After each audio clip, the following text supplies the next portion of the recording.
Here we are mixing up some NA, one of the smoothing compounds we use. We've just plyboarded this utility, beautiful kitchen.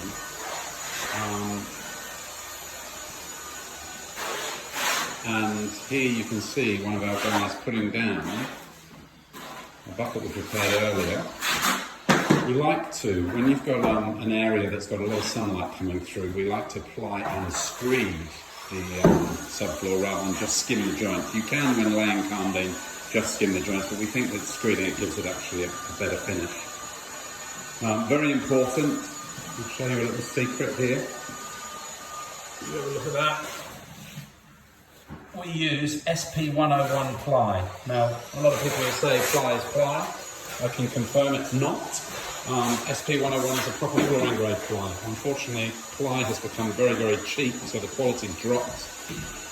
And a number of flooring companies, including ourselves, have had problems with ply. So SP101 has been designed as a flooring grade ply to a very high standard.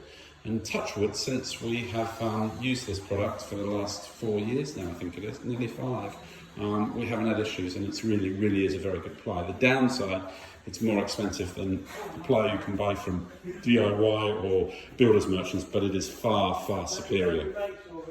We'll be back here tomorrow to show you the start of a beautiful Karndean floor going down.